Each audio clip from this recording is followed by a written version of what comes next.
인생은 전설 채널에 오신 것을 환영합니다. 오늘 이야기 바로 시작합니다. 비행기에서 내리자마자 제일 먼저 숨을 들이마셨어요. 3년 만에 서울 공기였거든요. 뭔가 특별할 줄 알았는데 공항 앞 도로에 매연 냄새랑 휘몰아치는 습기만 느껴졌어요. 이상하죠. 여길 그리워했었는데도 막상 도착하니까 그냥 어색했어요. 택시에 올라타서 언니네 집 주소를 말했어요. 오랜만인데도 아직도 그 골목 이름이 입에 익더라고요. 창밖 풍경은 조금 달라졌고 색깔도 바뀐 간판들이 많았지만 어떤 표정으로 이 동네를 다시 바라봐야 할지는 잘 모르겠더라고요. 그 집에는 아직 형부가 살고 있겠지. 그때처럼 무표정한 얼굴로 조용히 소파에 앉아 있겠죠. 웃을까? 나를 보면 어떤 눈빛을 할까? 생각보다 그게 더 떨렸어요. 형부를 다시 본다는 게요. 그건 그냥 가족과의 재회가 아니라 어쩌면 조금 다른 감정이었어요. 인정하기 싫지만 설렘 비슷한 거요. 그런 기분 들면 안 되는 거 알아요. 근데 어쩌죠? 이미 들었는데요. 도착했습니다. 택시기사가 말했어요. 계산을 하고 캐리어를 끌며 골목길로 들어섰는데 계단 밑 창문에 익숙한 주황빛 불이 보였어요. 3년 전에도 그랬어요. 늦은 밤 야근에서 돌아온 형부가 불 꺼진 주방에서 컵라면 물을 붓던 그 장면. 그게 아직도 또렷하게 남아있네요. 문을 열자 예상했던 대로 거실에서 TV 소리가 났어요. 형부였어요. 왔어. 그 한마디에 제 심장이 이상하게 빨라졌어요. 인사말인데 왜 이렇게 깊게 박히는지 모르겠어요. 네. 오랜만이에요. 저 왔어요. 형부는 천천히 자리에서 일어나 저를 바라봤어요. 눈빛이 달라졌어요. 그건 그냥 기분 탓은 아니었어요. 3년 전 대학 졸업하고 갓 사회생활 시작했던 처제였던 제가 이제는 조금 더 다르게 보였겠죠. 집 맞네. 방은 미리 정리해놨어. 언니가 오전에 미리 나가면서 얘기했거든. 아, 언니는요? 엄마 많이 안 좋으셔서. 병간호하러 며칠 갔어. 너 올 줄 알고 오늘 아침에 정리 싹 해놓고 가셨더라. 그 순간 이상하게 시간이 느리게 흘렀어요. 언니는 없고 이 집엔 형부와 나 둘뿐이었어요.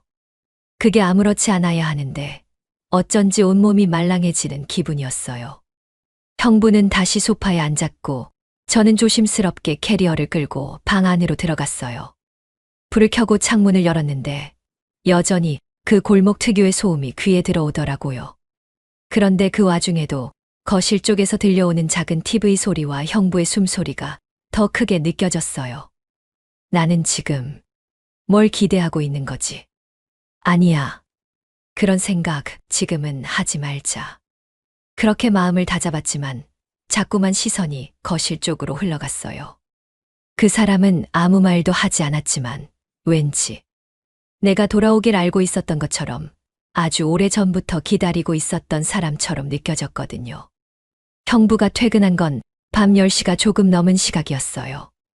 문 열리는 소리가 들리고 나서 몇 초 뒤 현관 불빛에 그 사람의 그림자가 겹쳐졌죠.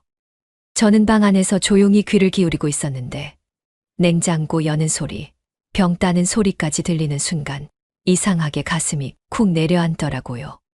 거실에 나가보니 형부는 이미 소주와 맥주를 테이블 위에 올려두고 있었어요. 그 옆에 반찬 2개, 컵라면 하나. 대충 때우는 저녁 같은데도 왠지 제 자리가 마련된 느낌이 들었습니다. 한잔 할래? 형부는 소주병을 흔들며 저를 봤고 저는 고개를 끄덕였어요. 네, 잠깐만요. 잔 가져올게요. 부엌에서 작은 잔 2개를 꺼내와 그 앞에 놓았는데 형부가 먼저 따르더라고요. 손등에 핏줄이 불쑥 솟은 걸 보면서 괜히 숨을 길게 들이켰어요. 예전엔 그런 거 신경 안 썼는데요. 지금은 자꾸 눈에 밟히는 것들이 생겨요. 근데 너 술 좀 마시냐? 회사 다닐 땐 종종 마셨어요. 거기선 와인보단 소주가 더 그리웠어요. 제가 웃자 형부도 살짝 입꼬리를 올렸어요. 잔이 딱 소리를 내며 부딪히고 첫 잔이 목을 타고 내려가는 그 감각이 꽤 오래 남았어요. 혼자 마실 때랑은 달랐어요. 바로 앞에 누가 앉아 있다는 게 말보다 더 많은 걸 만들어내더라고요. 그래도 이렇게 마주 앉으니까 진짜 이상하다. 형부가 조용히 말했어요. 넌 그냥 애기 같았거든. 근데 지금은 말을 끝맺지 않았어요. 그렇지만 저는 그 말의 끝에 알아버렸어요. 그리고 그게 더 위험했어요. 저도 그래요. 형부가 예전보다 말이 줄었어요. 대신 눈빛이 좀 더 오래 머무는 것 같고, 그 말은 제 속에서도 낯설었어요. 저도 모르게 입 밖으로 흘러나온 말. 근데 형부는 고개를 살짝 숙이고 소주를 다시 따랐어요. 취기가 올라오는 게 눈에 보였어요. 목 뒤가 빨갛게 달아오른 그 사람의 손이 잔을 밀어주다가 멈칫했어요. 머리 많이 길었네. 염색했지. 네. 귀찮아서 그냥 밝게 해버렸어요. 그 순간이었어요. 형부의 손이 제 머리카락 끝을 가볍게 집었어요. 잡은 것도 아니고 스친 것도 아닌 그 중간 어디쯤 되는 감촉. 그리고 그가 천천히 말했어요. 어른이 다 됐네. 말투도 눈빛도 이런 것도. 그 말의 순간 숨이 막혔어요. 방 안은 조용했고 TV도 꺼져 있었고 유일하게 울리는 건 제 심장뿐이었어요. 고개를 들자 형부와 눈이 마주쳤어요. 그런데 아무도 고개를 피하지 않았어요. 내가 지금 좀 취했나? 형부가 그렇게 말하며 잔을 들었고 저는 아무 말도 하지 않았어요. 술 때문이 아닐 거라는 걸 저희 둘 다 알고 있었거든요. 지금 이 순간이 어딘가 돌이킬 수 없는 방향으로 기울고 있다는 걸요. 마트에서 나와 걸음을 옮기던 순간 오른편 시야 끝에 간판 하나가 들어왔어요. 유토 모텔. 희미하게 깜빡이는 붉은 네온이 이상하게도 시선을 붙들더라고요.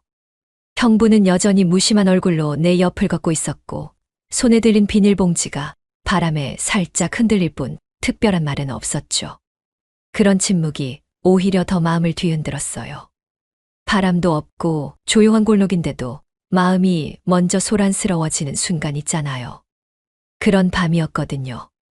내가 먼저 멈췄고 형부도 걸음을 멈췄어요. 잠깐 눈을 맞췄을 때 말은 없었지만 이상하게도 마음속에서는 무언가 결론처럼 뚝 떨어지는 느낌이 들었어요. 계산이랄 것도 없는 단순한 직감이었죠. 괜찮겠지, 아마도.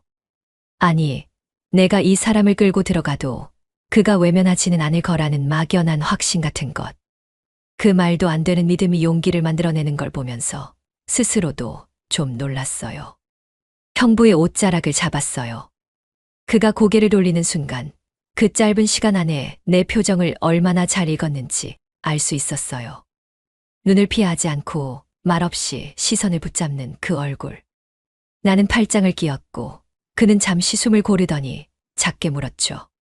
괜찮겠어. 목소리는 낮았지만 묻는 것보다 확인에 가까웠어요. 나는 대답 대신 고개를 천천히 끄덕였고 발걸음은 간판 쪽으로 자연스럽게 향했어요. 현관 앞에 도착할 때까지 아무 말도 없었지만 등 뒤에서 따라오는 형부의 발소리가 너무 또렷하게 들렸어요. 정적은 침묵이라기보다 말이 필요 없는 종류의 신호 같았어요. 무인 발급기에서 방키를 뽑을 때도 엘리베이터 안에서도 우리는 서로를 보지 않았어요. 대신 공기에 감정이 흘렀고 체온이 뒷덜미까지 스며드는 듯한 긴장감이 가득했거든요. 문이 열리고 조명이 켜졌을 때 방 안은 탁하고 낯설지 않은 온도로 가득 차 있었어요. 그런 익숙함이 더 위험했죠. 신발을 벗고 가방을 내려두자 형부는 조용히 문을 닫았어요. 나는 잠깐 커튼 틈을 보았고 바깥 풍경은 딱히 특별할 게 없었어요.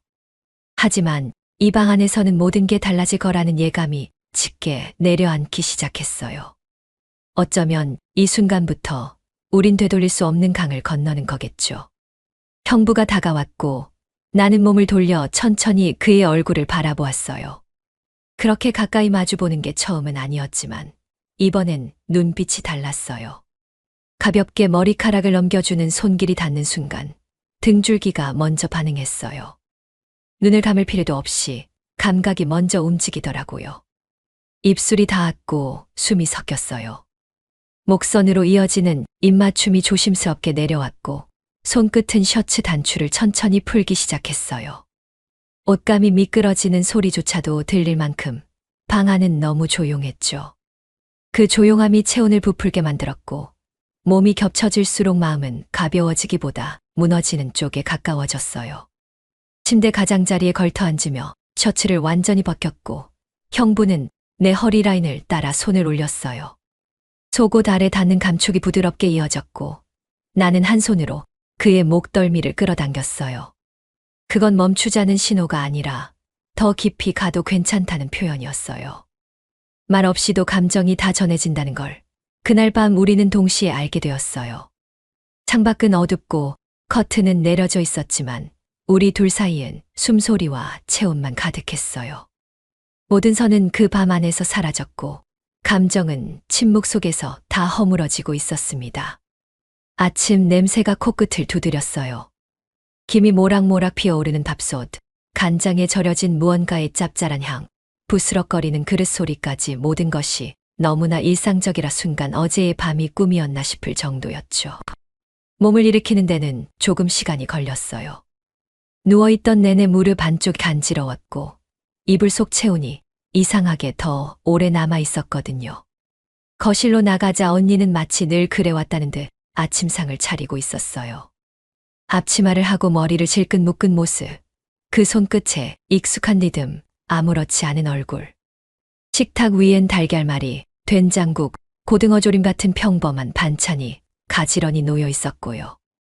그러니까 너무 평범해서 오히려 무서워졌어요. 잠은 잘 잤어? 언니는 고개도 돌리지 않고 그렇게 물었어요. 그 말투에서 감정을 가늠할 수 없었죠. 그냥 물어보는 건지, 뭔가 알고 묻는 건지. 나는 평소처럼 대답해야 한다고 생각했어요.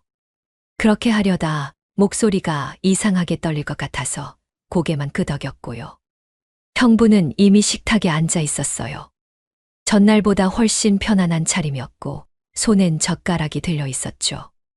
그는 나를 힐끗 보고는 아무 일 없다는 듯 달걀말이를 집어 내 그릇 위에 올려놨어요. 아무 말 없이. 그 동작이 너무 자연스러워서 숨이 막히더라고요. 아니, 자연스럽다기보단 익숙해져 있다는 말이 더 맞을지도 모르겠네요. 이거. 내가 좋아하잖아. 맛있지?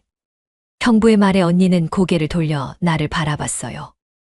눈빛에 특별한 감정은 없었지만 오래 머무는 시선이 있었죠. 그게 더 불안했어요. 들킨 걸까? 아니면 아무것도 느끼지 못한 걸까? 둘 중 뭐든 나를 더 초라하게 만들 것 같았거든요. 숟가락을 들었지만 밥알이 목을 타고 넘어가지 않았어요. 언니는 아무렇지 않은 얼굴로 다시 상을 정리하기 시작했고 형부는 된장국을 후루룩 마시며 휴대폰을 뒤적였어요. 그 모습들이 너무 평온해서 도리어 나 혼자 아슬아슬한 줄 위에 서 있는 기분이었죠. 어젯밤의 체온, 입술, 손끝, 속삭임들. 그 모든 것들이 너무 선명하게 남아 있었는데 지금의 이 공간은 그걸 모두 부정하는 듯 했어요. 정상이라는 단어는 때로 그렇게 사람을 질식시켜요. 아무 일도 없었다는 척, 아무 일도 없다는 척. 그 두 개의 척이 겹쳐질 때 사람은 제일 깊이 무너지게 되나 봐요. 나는 입을 열지 않았고 형부는 끝까지 웃음을 잃지 않았어요. 언니는 그 둘 사이를 눈치채지 못한 듯 보였지만 가끔 스치는 시선 속엔 아주 얇은 가시 하나쯤은 있었는지도 모르겠어요. 그걸 모르는 척할지, 못 느낀 척할지, 그건 아직 결정되지 않은 것 같았습니다. 문자는 점심 무렵 도착했어요. 알림을 확인하니 단 한 줄. 오늘은 내가 예약해. 마침 점심시간이라 책상에 엎드린 채 폰을 만지작거리던 손이 잠시 멈췄고 스크린을 오래 들여다보게 되더라고요. 어떤 이모티콘도 없었고 물음표도 없었어요. 그냥 말하듯 툭 떨어뜨린 문장이었죠. 그런데 그 짧은 문장 하나가 몸속 온도를 천천히 끌어올리기 시작했어요. 이상하게도 손끝부터 먼저 따뜻해지는 기분이 들더라고요. 답장은 하지 않았어요. 대신 익숙한 앱을 켜고 지역을 검색하고 날짜와 시간을 입력했어요. 머릿속에는 장소의 구조, 조명의 밝기, 침대 매트리스의 감도까지 순식간에 떠오르고 있었죠. 내가 이런 걸 이렇게 빨리 떠올릴 수 있다는 사실이 오히려 차분함을 더해줬어요. 마음은 이미 절반쯤 그 방 안에 있었던 것 같아요. 저녁이 가까워질수록 시간이 느리게 흐르기 시작했어요. 간헐적인 알림음에도 예민하게 반응하게 되고 주변 소리에 자꾸 시선이 흩어졌어요. 형부는 아무 연락도 없었고 그게 오히려 우리 사이의 묵은 약속처럼 느껴졌어요. 약속을 확인할 필요가 없는 관계. 이건 말보다 더 단단한 신호였으니까요. 해가 지기 전 난 먼저 모텔 앞에 도착했어요. 건물 외벽은 전보다 더 낡아 보였고 간판은 여전히 희미하게 깜빡이고 있었죠. 입구에서 키를 발급받으며 주변을 살피지도 않았어요. 엘리베이터 버튼을 누르고 그 사이에 거울 속 내 얼굴을 한번 확인했어요. 립스틱이 어색하게 짙어진 듯해 살짝 눌러지웠고요. 302호. 문을 열고 들어서자 어제와 비슷한 공기가 천천히 피부에 닿았어요. 커튼은 미리 닫혀 있었고 조명은 밝지도 어둡지도 않은 중간 톤이었어요. 에어컨을 켜지 않은 방 안은 조용했고 창문 너머 도시 소음만 멀리서 들렸어요. 잠시 뒤 문이 조용히 열렸고 형부가 들어섰어요. 말없이 눈을 마주쳤고 서로의 시선을 피하지 않았어요. 그는 천천히 다가와 가방을 내려두고 바로 내 앞에 섰죠. 아무런 인사도 웃음도 없이. 그건 이제 불필요한 절차처럼 느껴졌어요. 형부의 손이 먼저 내 허리를 감았어요. 평소보다 조금 더 힘있게 정확하게 중심을 잡듯이. 나는 그 손길에 몸을 맡겼고 스스로 숨을 깊게 들이마셨어요. 셔츠 단추는 빠르게 풀려나갔고 손등이 피부에 닿는 순간마다 짧은 전류가 흐르듯 감각이 밀려왔어요. 내 손은 형부의 바지 지퍼를 더듬었고 머뭇거림은 없었어요. 그의 숨소리가 짧게 들렸고 입술은 곧 내 목선을 따라 내려왔어요. 그 키스는 조심스럽지 않았고 빠르게 탐색하는 입김은 이미 우리가 어디로 향하는지 너무 잘 알고 있었어요. 허벅지 안쪽이 저릿하게 반응했고 손이 등을 더 세게 끌어안았어요. 침대 시트 위로 몸이 밀렸고 내 손끝이 그의 등을 타고 흘러내리던 순간 서로가 내뱉는 숨이 점점 빠르게 얽혀갔어요. 속옷이 벗겨지는 소리는 낯설지 않았고 형부의 손이 다리 안쪽을 따라 움직일 땐 말 대신 숨을 들이마시는 것으로만 대답했어요. 그날 밤은 첫날과 달랐어요. 망설임이 없다는 건 부끄러움조차도 이미 지나버렸다는 뜻이었어요. 모든 움직임이 계산된 것처럼 정확했고 입술과 손길은 서로가 어디를 원하는지 미리 알고 있었어요. 쾌락이라는 단어조차도 이 안에서는 너무 단순하게 느껴질 만큼 감각은 세밀했고 반응은 솔직했어요. 모든 게 끝났을 때 형부는 내 머리카락을 조용히 넘겨주었어요. 침묵은 불편하지 않았고 나는 그의 가슴 위에 손을 올려둔 채 눈을 감았어요. 이게 무슨 의미인지 묻고 싶지도 되돌아보고 싶지도 않았어요. 중요한 건 우리가 지금 이 방 안에 있다는 사실 하나뿐이었습니다. 집 안은 여전히 조용했고 달라진 건 아무것도 없어 보여요. 아니, 겉으로는 그랬어요. 식탁 위엔 늘 그랬듯 밥솥이 있고 거실엔 잘 정리된 쿠션, 주방엔 손에 익은 그릇들이 늘 그 자리에 있었어요. 언니는 변함없이 무심했고 늘 그랬듯 말수가 적었죠. 어떤 날은 형부가 늦어도 별다른 질문이 없고 어떤 날은 내가 거실에서 잔 날조차도 불편했어. 정도로만 묻고 넘어갔죠. 그 무심함이 처음엔 고마웠다가 이젠 너무 편리해졌죠. 나는 언니가 민감해지지 않게 항상 밝은 얼굴을 유지했어요. 작은 농담도 잘 웃고 식사 자리에서는 꼭 반찬을 챙겨주며 먼저 이야기하려 했었죠. 형부는 반대로 말수가 줄어들었고 언니에게 특별히 다정하지도 않았어요. 오히려 지나칠 만큼 무심했거든요. 그게 더 이상해 보여야 하는데 언니는 그런 기류에도 둔감하게만 반응했어요. 우린 그걸 이용하고 있었어요. 명백하게, 계획적으로. 언니가 외출하면 형부는 먼저 샤워를 했고, 그 후엔 내가 주방 정리를 핑계로 늦게 움직였어요. 거실 소파에 기대 앉아 다리 사이에 끼운 쿠션 너머로 서로를 바라보는 순간들이 많아졌어요. 어색하지 않았고 들키지 않는데 익숙해지고 있었죠. 어릴 적 형부를 처음 봤을 때가 떠올랐어요. 언니보다 훨씬 먼저 나한텐 그가 첫사랑처럼 멋진 어른이었어요. 말투가 부드럽고 자전거를 태워주던 손에선 이상한 보호 본능 같은 게 느껴졌죠. 언니가 이 사람과 결혼한다고 했을 때 이상하게 서운했어요. 그 감정이 뭔지 몰랐지만 분명한 건 단순한 형부라는 호칭이 내 감정을 덮기엔 얇았다는 거예요. 지금 생각해보면 그래서였던 것 같아요. 한 번쯤은 그 품에 안겨보고 싶었던 거죠.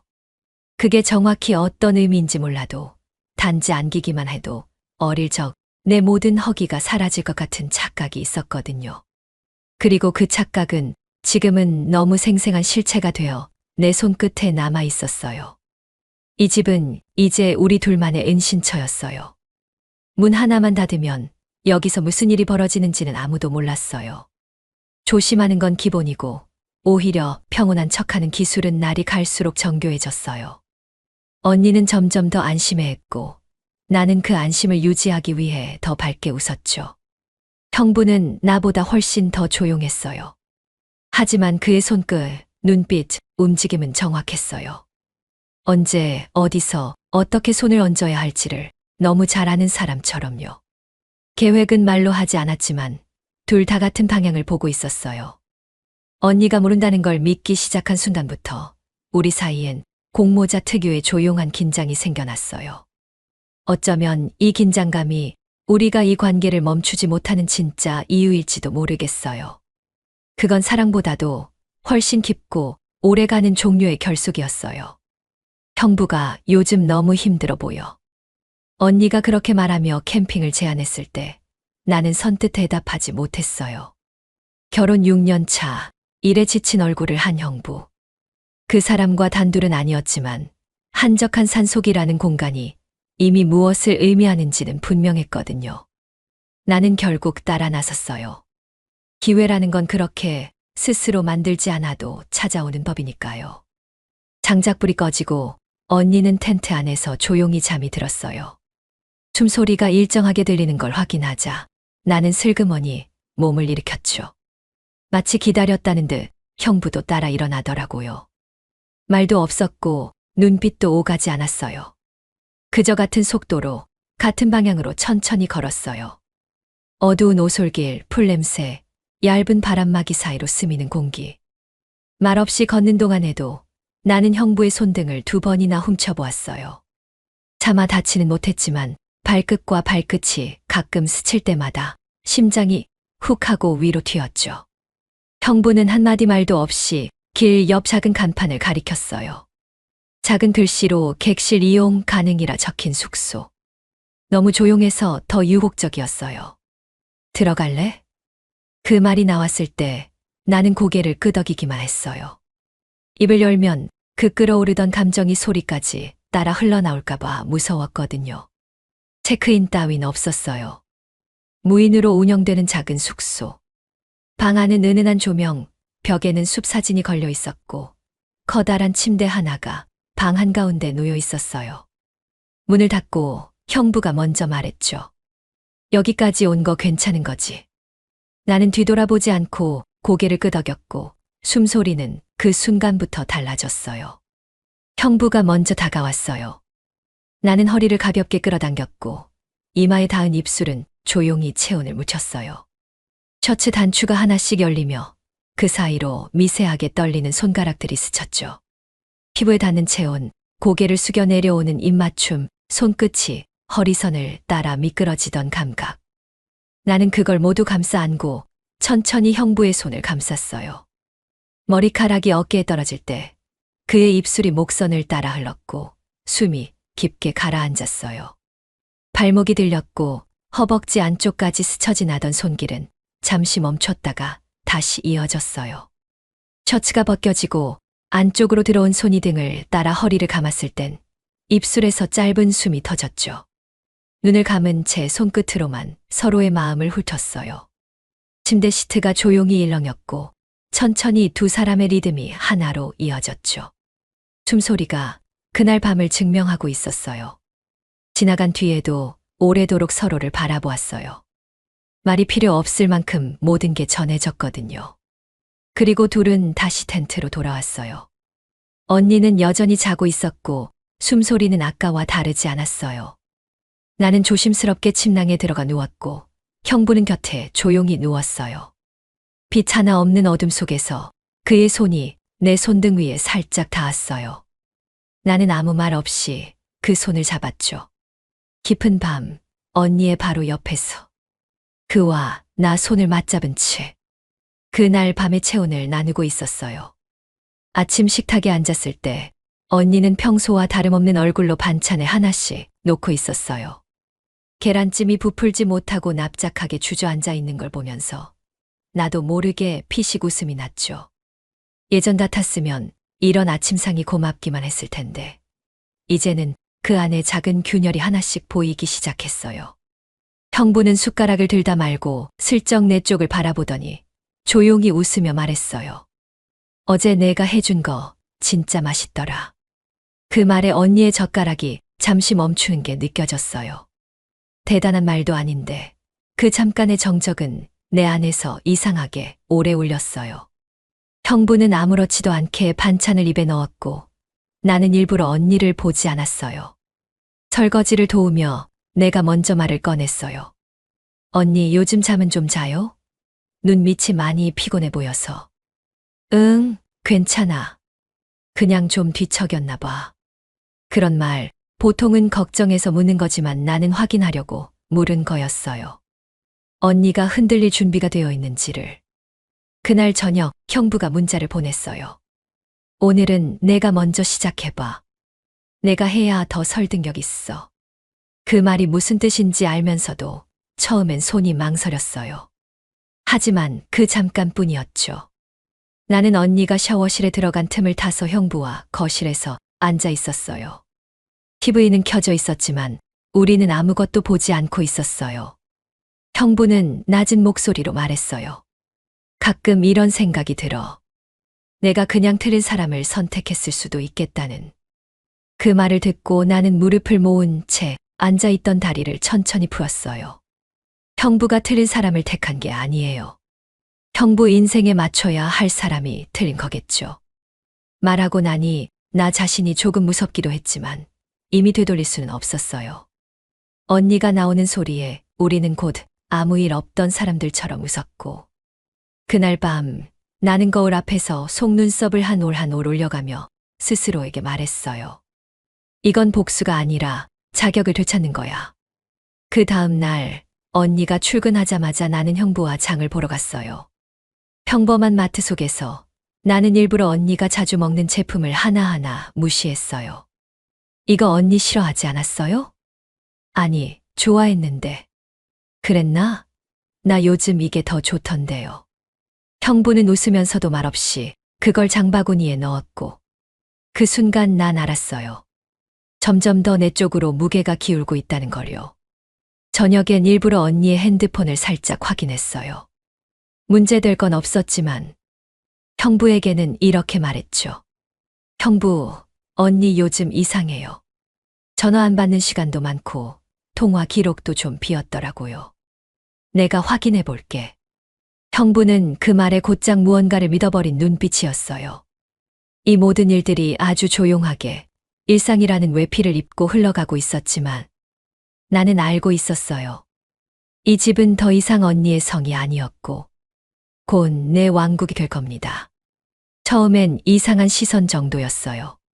카페 앞을 지나칠 때 옆 테이블의 수군거림이 뒤통수를 스치는 것 같았고 단골 미용실 원장이 머리 감기며 묻는 말투도 어딘가 날카로웠죠. 요즘 집 분위기 좋으시죠? 형부도 잘 지내시고.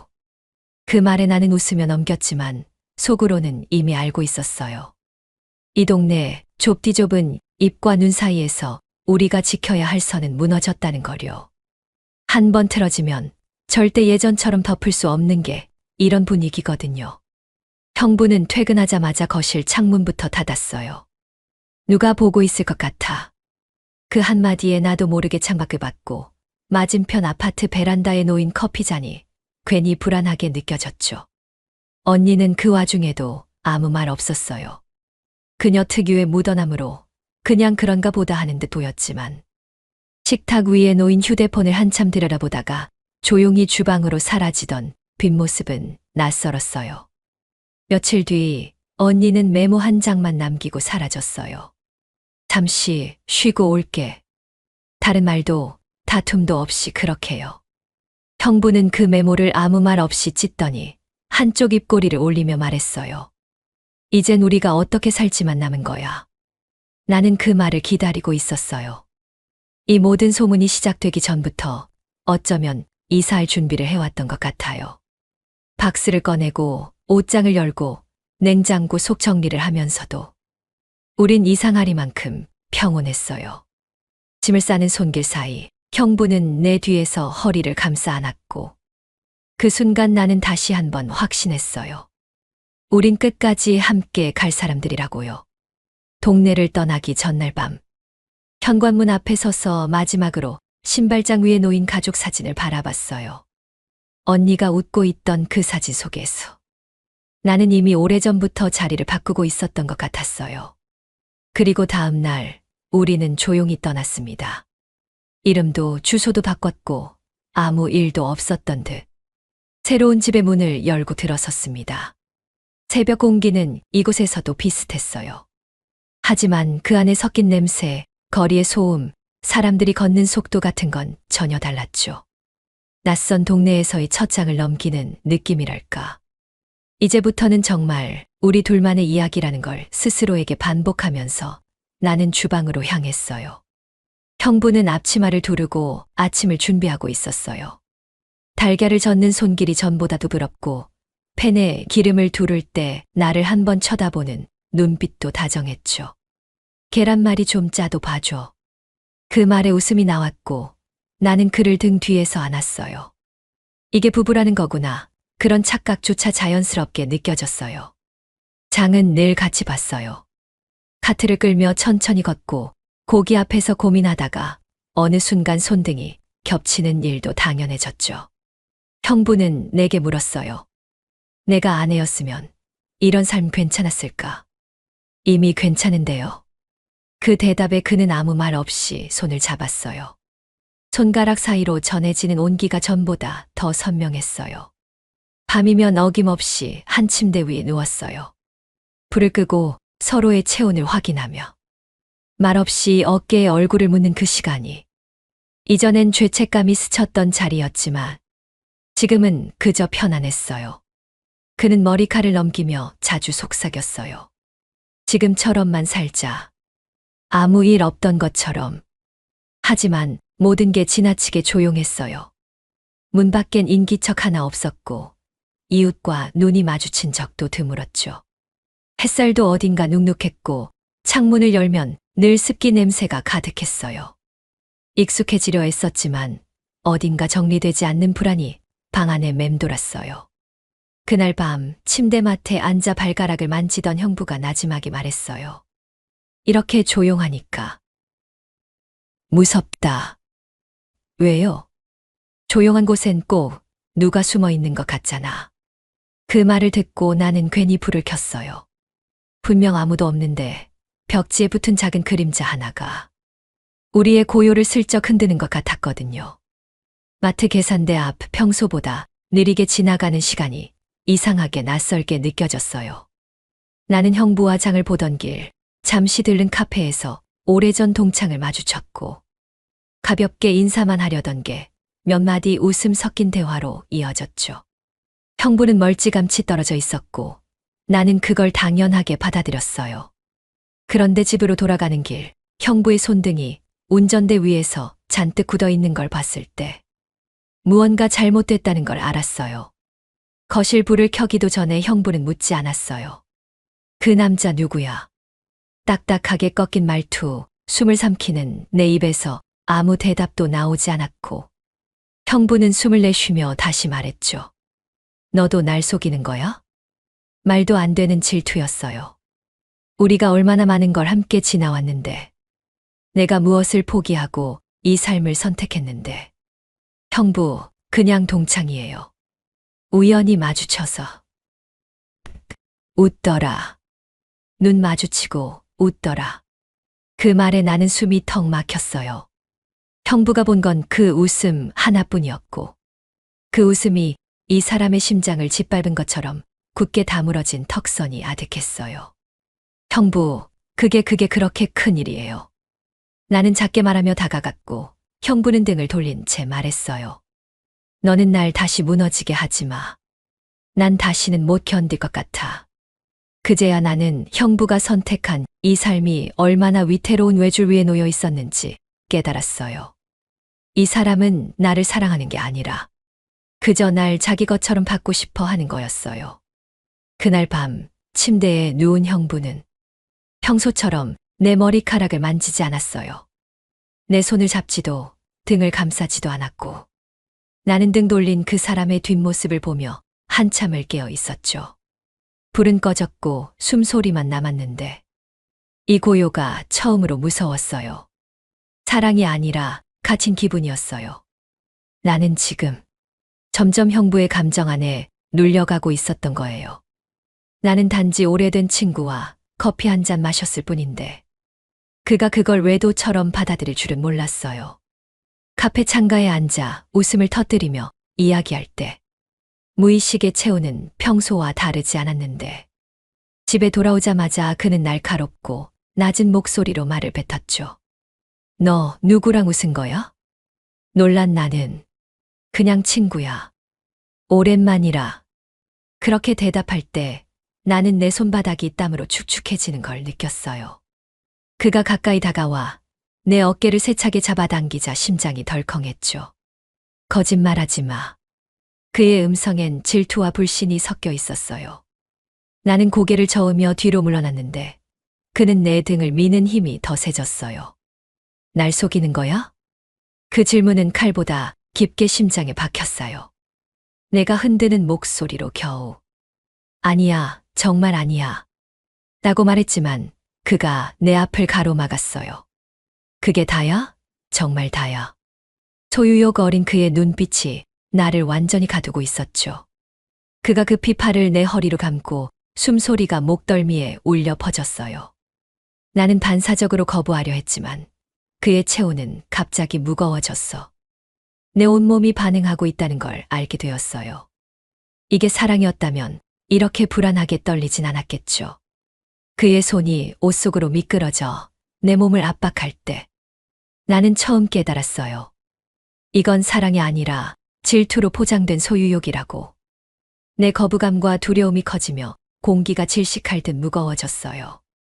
눈앞이 흐려지기 전에 나는 손을 잡아 뿌리쳤어요. 그만. 내 목소리는 떨어질 듯 낮고 서늘했죠. 그는 그제야 움찔했고 나는 더 이상 버틸 필요가 없다는 걸 알았어요. 그날 밤 나는 분명히 느꼈답니다. 우리가 만든 관계는 이제 사실 깨지고 있었고 이렇게 무너지는 순간이야말로 착각이 아닌 현실이 드러나는 순간이었음을. 신발을 신는 손이 자꾸 떨렸어요.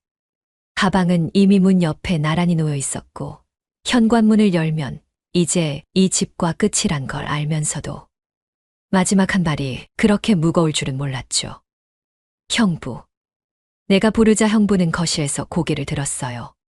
그 자리에 무릎 꿇고 앉아있던 그 사람, 눈이 벌겋게 충혈돼 있었고 입술은 말라 있었어요. 그런 모습은 처음이었어요. 너무 낯설고 솔직히 좀 불쌍했죠. 진짜 다 내 잘못이야? 그가 입을 떼며 말했어요. 세진아, 뭐가 그렇게 힘들었는지, 내가 왜 이러는지 말 좀 해줘. 제발. 나는 잠깐 고개를 떨궜어요.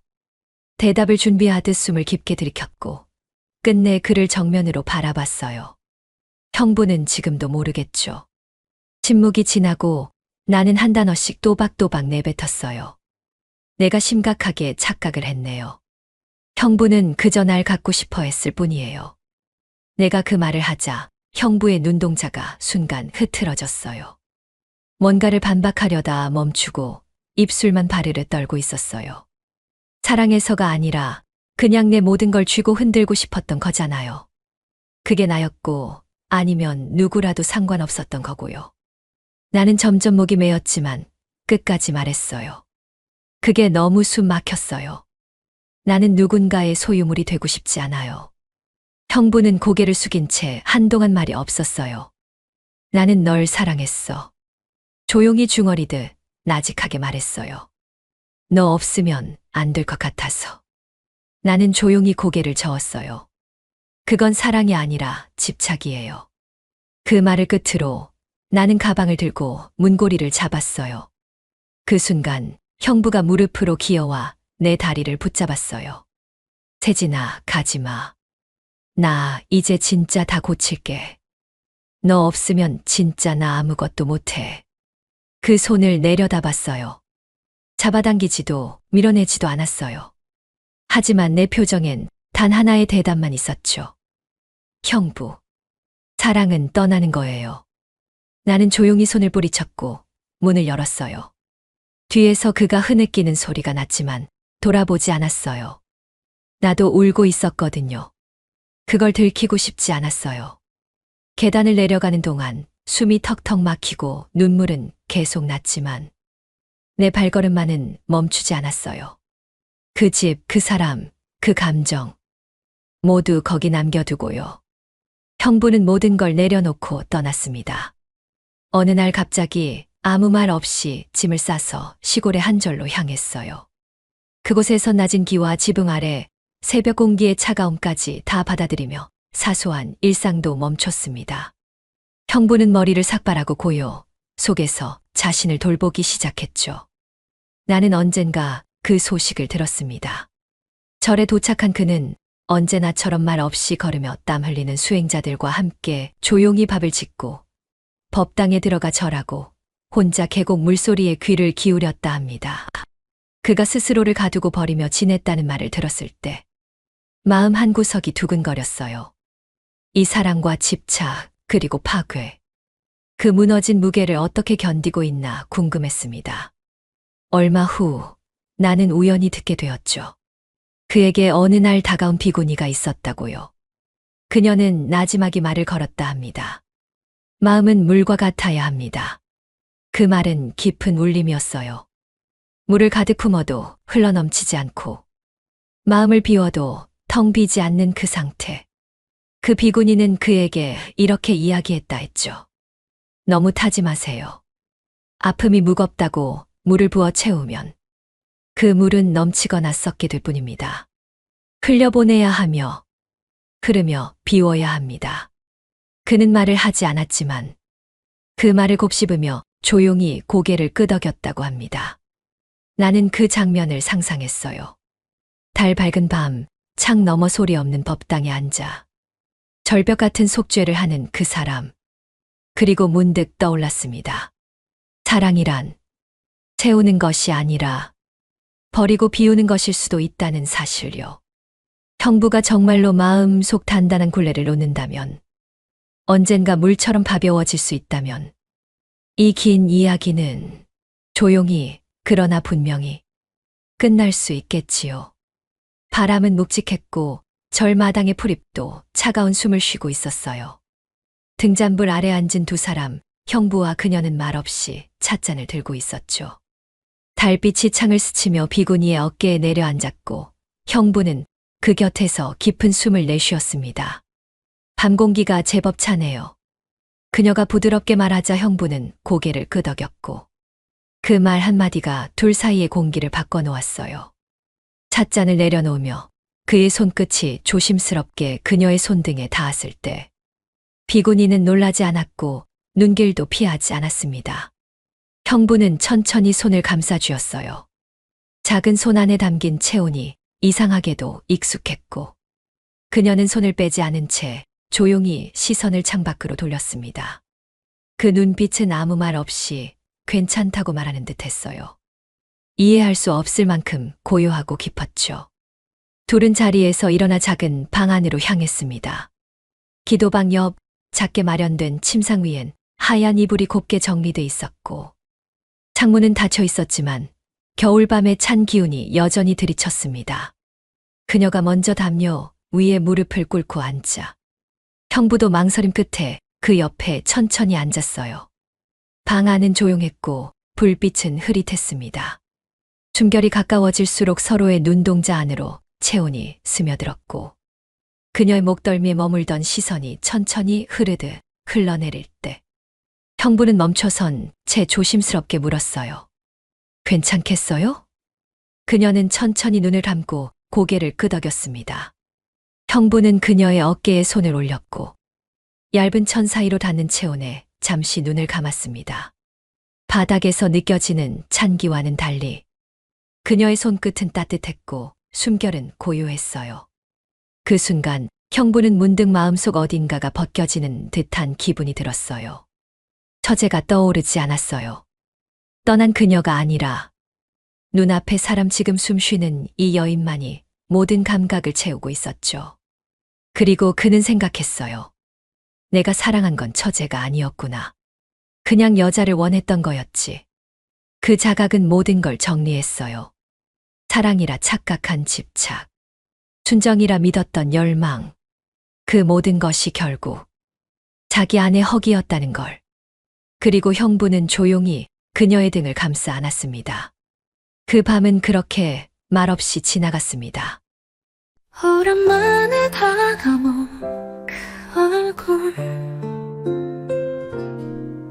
왜 이렇게 따뜻했을까. 언니 옆에 있는 사람인데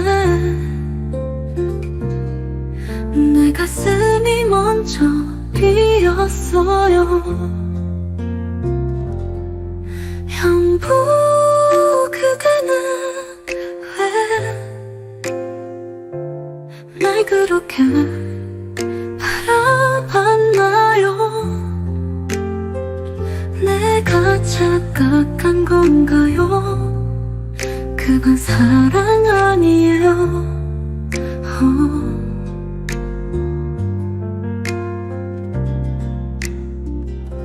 소주 한 잔 앞에 놓고 눈빛은 자꾸 흔들리고 머리카락 살짝 만질 때 그 손길 왜 이렇게 떨렸죠. 형부 그대는 왜 날 그런 눈으로 봤나요? 내 맘 흔들리게 했죠. 그건 사랑 아니에요. 같이 웃고 같이 울고 그게 전부였나 봐요. 내가 특별하다고 혼자 믿었나 봐요. 형부 이제는 다 알아요. 그대 맘은 내 맘 아니었죠. 나는 사랑한 줄 알았죠. 근데 그건 사랑